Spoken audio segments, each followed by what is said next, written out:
Hey y'all, it's Chad with Old South Ford. Just wanted to hop on here and say hello. Hadn't put a video out in a while. Just working on a little knife. I've been working on a lot of little knives lately, so that's why I really hadn't got a video in. Just been really busy, but I wanted to show y'all this little guy I'm working on. I'm getting it stamped right now. It's already forged up, and I'm just getting my stamp put on it. Get that M on there. So this one will be ready to go pretty soon.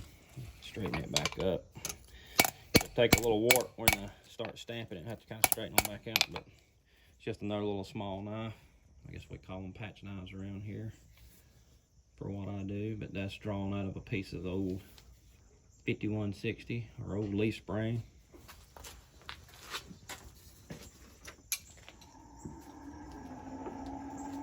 Getting it stamped up, getting it ready to go.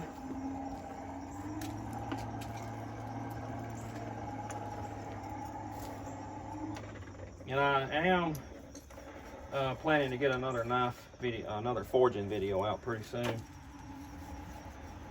Bear with me. I appreciate all the likes and comments and everybody that's subscribed and watching the videos. I've got some really nice comments from a lot of y'all, and a few of them comments explaining how my videos has been a help to them. That really means a lot to me. I like to hear that. Be able to help somebody out. Guess I better change the stamp out in the old vice grips here. Oh, wrong one. Grab the other one.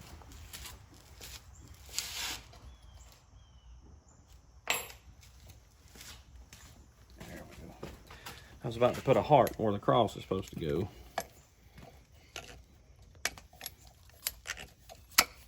There we go.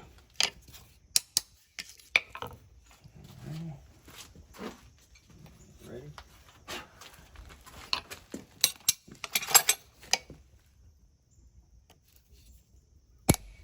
There we go.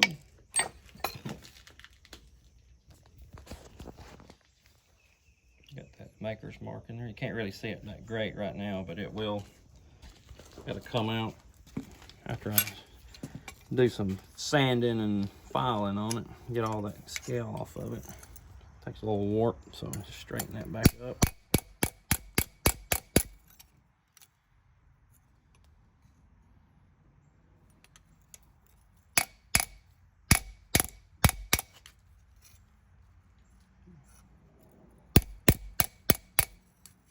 There we go. Now this one is ready to go into the quench, where it will be after I nail it one more time. It'll be ready to go.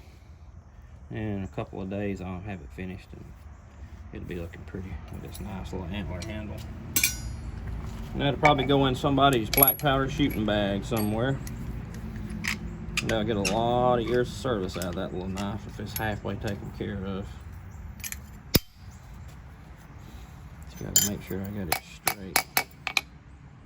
And I had a request. I forget who requested it, so forgive me for not remembering right off who, but I was just happened to think, and I remembered I was asked to do a sharpening video on how I sharpen my blades, and I'm going to be doing that too. I'll probably do it with this knife when it gets ready. When I get ready to sharpen it, we'll probably use this one, and I'll show y'all how I sharpen my blades.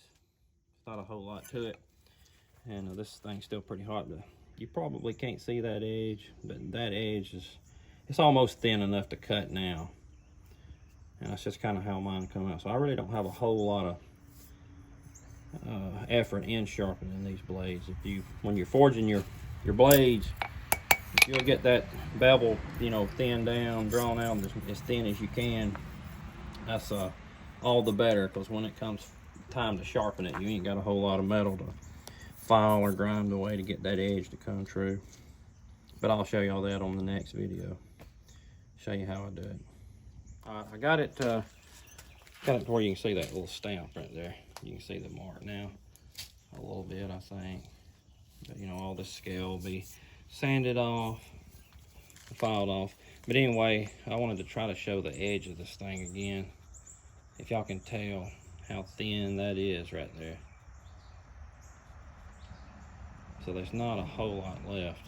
That'll sharpen up really, really easy. You just got to be careful, or I'll have to be careful, because it is so thin when I put it in the quench. Of course, I'm using a coal forge, and I know a lot of you guys out there are probably using a propane forge. And I lost my thought there for just a minute. But anyway, on the coal forge, come over here to the coal forge. You know, when I'm, of course I don't use this when I use my inside coal forge, but see all these little coals and all that good stuff in there.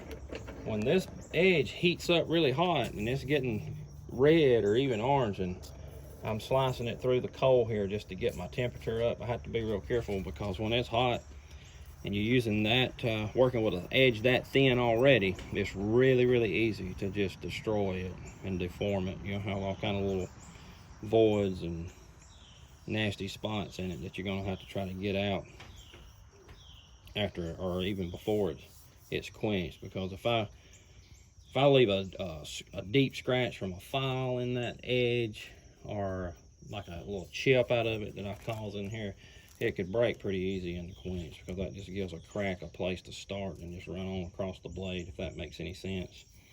But you got to be real careful with that. But anyway, my edges are always this thin during the quench, and after it's quenched and hardening, I get out here and I draw it back, temper it out to where it needs to be. It don't take a whole lot of effort to put a razor edge on this baby, so it'll shave you. And every knife that leaves this shop will shave. It's kind of like a gun that you can't hit anything with. A knife that won't cut really ain't worth much. But anyway, I am going to get on off of here now and shut up. I appreciate y'all watching the channel. I appreciate you subscribing. If you hadn't subscribed and you're watching this little clip video, go subscribe, like the channel, subscribe to the channel. And I'll see y'all on the next one. I'm going to show you how I sharpen my blades. So until then, like and subscribe and share the video. I appreciate y'all watching. I'll see you on the next one. Have a good one.